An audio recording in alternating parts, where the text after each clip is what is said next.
हिमाचल दिवस पर आयोजित कार्यक्रम में लोगों को संबोधित करते हुए मुख्यमंत्री ने स्वतंत्रता सेनानियों और महान धरती पुत्रों को श्रद्धांजलि अर्पित की, जिन्होंने हिमाचल प्रदेश को एक अलग पहचान दिलाने के लिए कड़ी मेहनत की।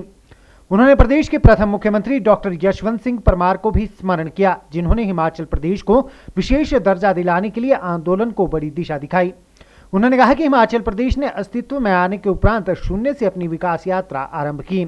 उस समय प्रदेश की शिक्षा दर केवल 4.8% थी। यहाँ केवल 88 स्वास्थ्य संस्थान, 288 किलोमीटर सड़कें और केवल कुछ गांव में पेयजल सुविधा उपलब्ध थी।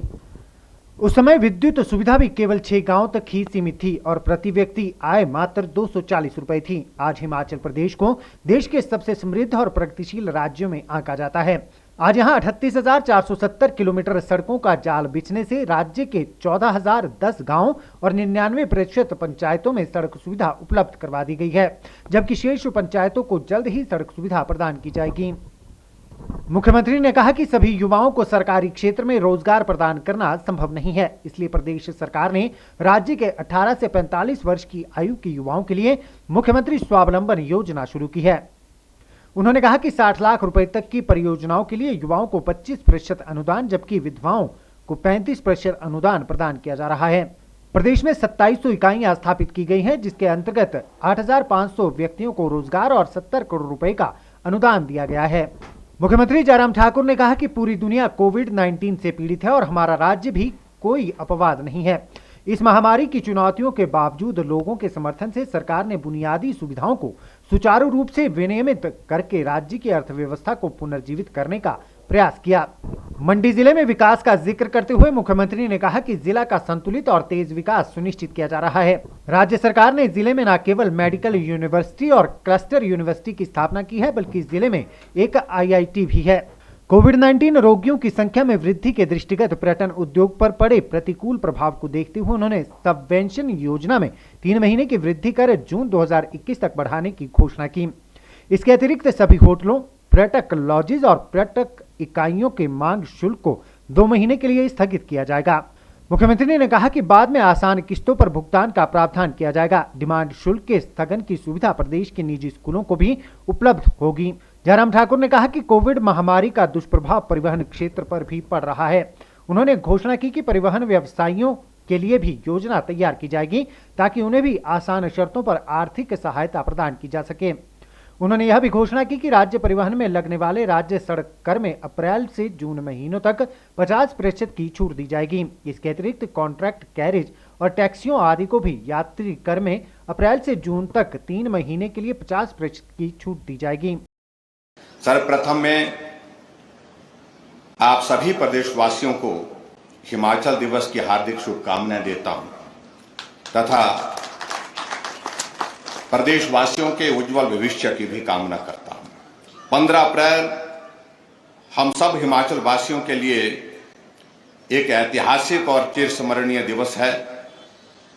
देश की आजादी के ठीक 8 माह के पश्चात सन 1948 को आज के ही दिन हमारा यह खूबसूरत पहाड़ी प्रदेश 30 छोटी बड़ी रियासतों को मिला करके केंद्र शासित चीफ कमिश्नर प्रोविंस के रूप में अस्तित्व में आया था।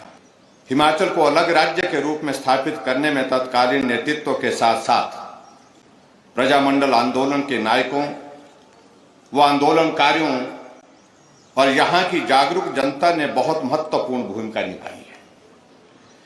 हिमाचल प्रदेश के गौरवमयी इतिहास में धामी गोलीकांड, सुकेत सत्याग्रह, पछौता आंदोलन का एक विशेष स्थान रहा है।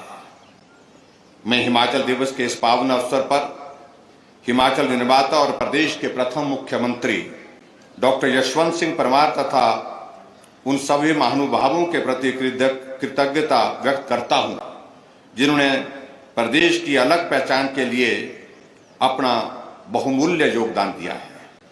इस अवसर पर मैं वीर भूमि के उन बहादुर सैनिकों को भी श्रद्धांजलि अर्पित करता हूं, जिन्होंने देश की रक्षा के लिए अपने जीवन का सर्वोच्च बलिदान दे करके देश की रक्षा की और देश की रक्षा के साथ आज ये भारत विश्व के मानचित्र पर अपनी एक अलग पहचान के साथ खड़ा है। जब हिमाचल प्रदेश पूर्ण राज्य के दर्जे के साथ आगे बढ़ा, अपना सफर शुरू किया, उस वक्त हिमाचल प्रदेश में 10,617 किलोमीटर सड़कें लंबी सड़कें थी और साक्षरता दर हिमाचल प्रदेश में 31.96% थी। प्रदेश में 4,693 शैक्षणिक संस्थान तथा 587 स्वास्थ्य संस्थान थे। बिजली की सुविधा भी 3,249 गांवों में उपलब्ध थी। और उस वक्त हिमाचल प्रदेश जब अस्तित्व में आने के बाद पूर्ण राज्यत्व के सफर में आगे बढ़ रहा था, उस वक्त हिमाचल प्रदेश में 1971 में प्रति व्यक्ति आय सिर्फ 651 रुपए थी। भाई और बहनों, आज हिमाचल प्रदेश की गिनती खुशहाल और प्रगतिशाली प्रदेशों में गिनी जाती है। प्रदेश में सड़कों की लंबाई बढ़कर के 38,470 किलोमीटर हो गई। 14,000 गांवों को सड़क सुविधा से जोड़ा जा चुका है। लगभग 99% पंचायतें हिमाचल प्रदेश की सड़कों से जुड़ गई है और शेष पंचायतों को जोड़ने का भी हमारा लक्ष्य जो है वो 2022 तक है। और मुझे पूर्ण विश्वास है, पूर्ण भरोसा है, 2022 से पहले हम हिमाचल प्रदेश की सभी 3,615 जो पंचायतें बनी हैं, जिसमें इस बार हमने हिमाचल प्रदेश में 412 नई पंचायतों का भी गठन किया है, सभी पंचायतों को सड़क में जोड़ने की स्थिति में हो पाएंगे। शिक्षण संस्थानों की अगर हम बात कहें, आज 15,553 शिक्षण संस्थान हैं। साक्षरता दर की अगर हम बात कहें, हम केरल के बाद दूसरे स्थान पर पूरे भारतवर्ष में हैं और 82.80 हमारी साक्षरता दर आज की तारीख में है।